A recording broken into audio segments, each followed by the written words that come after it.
Ini kahana kalau dengar ke rawa kliung rawa lu. Oh, hangkong paling nanti. Icai mana abai tu yang akan jana.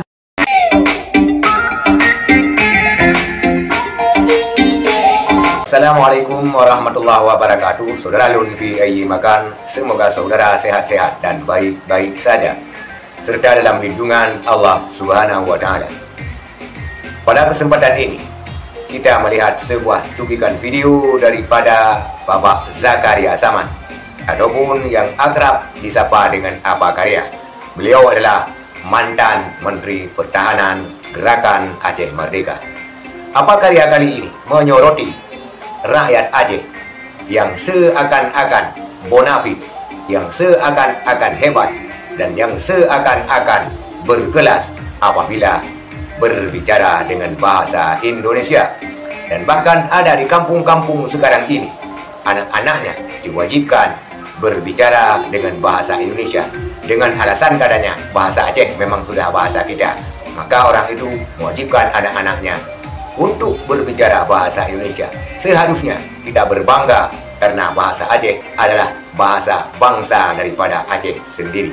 Dan bahkan banyak turis-turis asing dari Rusia, Amerika yang mempelajari bahasa Aceh.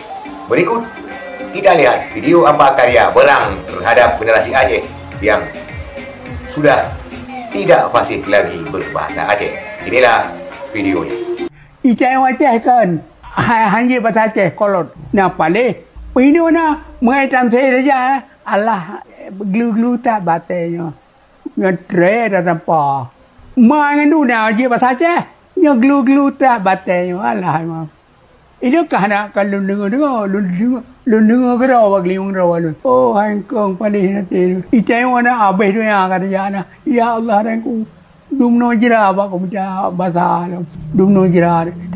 Itulah Apa Karya pada sebuah channel YouTube mengutarakan bahwa generasi Aceh sekarang sudah terbata-bata dan terbatu-batu dalam berbahasa Aceh, sehingga Apa Karya berang lampah tanpa tidak kun Apa Karya.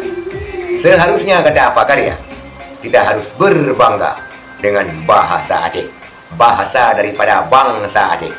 Kata Apa Karya lagi, dia sudah berkeliling dunia. Dulu ketika dia jadi tokoh Gerakan Aceh Merdeka, dia melanglang buana dan sulit sekali mencari orang-orang yang berbahasa Aceh di sana.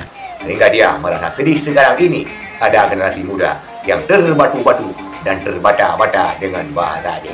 Yang nampak gitu. Yang nampak dia bahasa Aceh anak ini. Itulah saudara sekalian, reaksi Apa Karya ataupun yang akrab disebut dengan Zakaria Saman. Sekian, terima kasih. Assalamualaikum warahmatullahi wabarakatuh.